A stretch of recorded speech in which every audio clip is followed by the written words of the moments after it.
Baka nilak yung pinto natin ha? Hindi. Ano ba yung susi?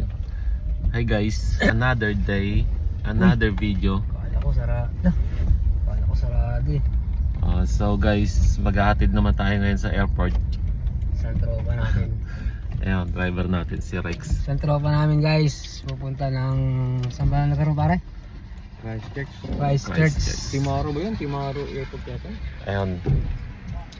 Si Joey guys, so kasama natin ngayon nasa likod. So luckily si Joey ang napili para pumunta or ipadala sa airport, sa kabilang port sa Christchurch sa may South Island. South Island ba yun, di ba pre? Or South area. So ngayon ihatid namin siya sa airport dito sa may Tauranga. Malapit lang naman. Excited na siya kasi first time niya makakapunta sa Christchurch. Yay! Ano masasabi mo, Joey? I'm so nervous. Kinakabahan? Yes, I'm so nervous. Mixing nervous and excited. Excited siya na excited siya. Malungkot na kinakabahan na excited daw. Halo-halo kasi first time niya. Kumain ka na Joey? Di pa? Tama, kain naman tayo. Anong oras ng flight mo, Joey? 11:30. 11:30. So dapat alas 10 nandito ka na sa airport. Hindi ah. Bakit nung tayo nga eh? Di ba Bakit? tayo? Ano lang natin pupunta ron?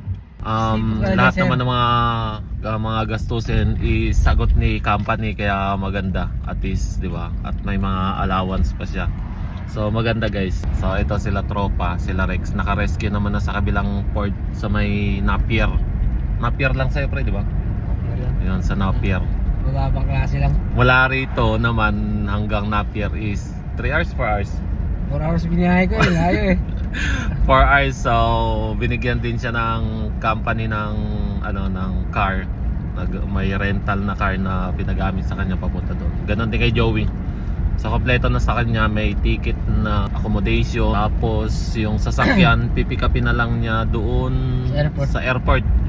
Tama. Sa airport lang din yung mga sakyan din eh. Yun, sa pang-araw-araw. Tapos na-travel na siya, papunta dun sa hotel niya. Yun, anong araw yun? Lunes. Lunes? Oo. Birthday ko yun pare, wala ka pala nun. Buti na lang, wala ka. Birthday mo na pare? Happy birthday to you. Kaso Yes. wala rin yung pera, kaya babalik ko lang kami Pinas eh. Babalik ko lang dito kaya wala akong pera eh. Birthday ni Rex, September 1. Okay, di Saan? ba? Sa bahay, sa taas. Ipasok ka nun eh. Hindi. Birthday mo rin nung nakaraan, Joey, di ba? Happy birthday rin, Joey. So, dalawa may birthday ngayon pala eh. Tama-tama, dito kami kay Lolo. May lolo, namiss ko to eh. Namiss ni Lolo. Kain muna kami, guys. Araw kaming pinapunta rito. So, kakain muna kami kasi wala pa kami kain-kain. At si Joey, ganun din. Kaya babiyahe siya na walang kain-kain. Maaga kami umalis sa bahay, guys. Alas 9 pasado umalis kami sa bahay. Hi guys.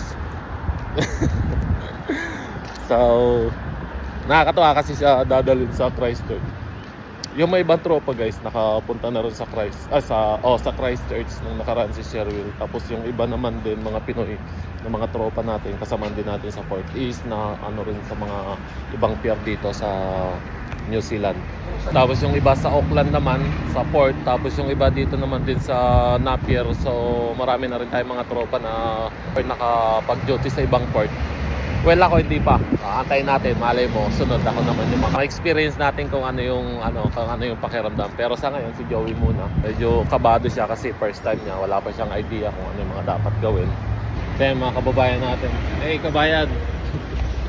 Ayan, mga kababayan din natin yan.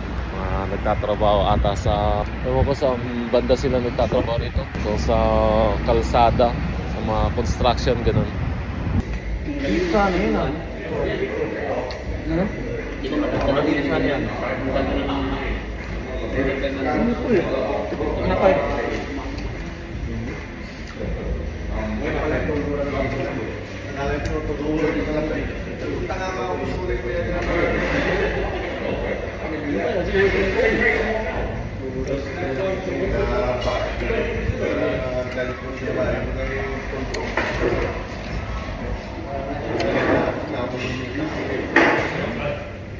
Panggabi ka na, ano sabi? Nasiyayan pala. So guys, nandito na tayo sa airport. Ayan si Joey. Tapos si Rex. So ito yung car park nila. Napakalo.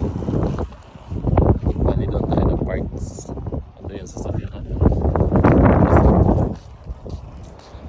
So ayun yung airport dito sa amin sa may Tauranga guys.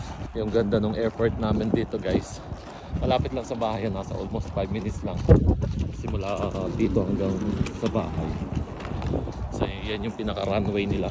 Diyan.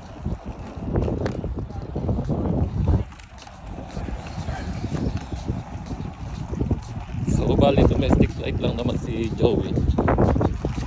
Sasakay siya ng aeroplano. Nasa 2 oras kalahati lang ata yung biyahe. Simula Tauranga hanggang Christchurch. Ayan. Dito tayo sa loob. And this is it, Joey.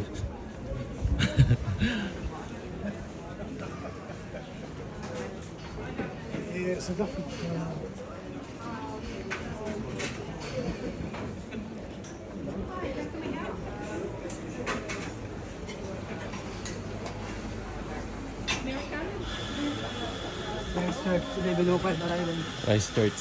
Sa yung Christchurch. 11:05 ang flight niya. Arriving niya 11:05 ng oras na. So yun yung aeroplano guys. Ito niyo. Ayun yung aeroplano. Ang liit lang ng aeroplano dito.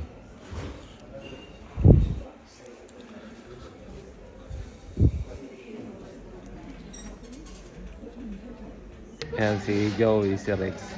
Ayan guys yung aeroplano na na sasakyan dapat ni Joey. So ganyan lang kaliit yung aeroplano dito guys. So antay-antay lang kami muna rito. Dahil lang flight ni Joey 11:30. So ilang minuto lang naman mag-aantay. Yung luggage niya is sa Christchurch na niya makukuha. Na-check-in na yung luggage niya. Hindi na ako nag-yes-yes po. Pag nagsakit sa ulo ko na yes-yes po ako. Tulog lang siguro sana ako sa bahay. Umihilig ka pa ngayon, no? Ano na eh. Yes ka ba? At least, di ba? Ang ganda ng experience mo. Umiinit yung tenga mo, no? Oo eh. First experience ko lang. Good luck sa biyahe ni Joey, guys. Good luck. Walang oras din sa sakyan doon. Ha? Walang oras din. Hanggang 5 din. Kasi pag once na late ka na naman dyan, gabi ka na makaka-flight na naman doon. Yari, sarado na yung... So yun guys, hanggang dito na yung natin video guys. Tatapusin na namin kayo. Antay lang namin na bukas yung gate ni Joey. Pupunta siya sa Christchurch. See you dyan, Christchurch. Wala, yung penalty dito. Ayan. Wala. Bye-bye.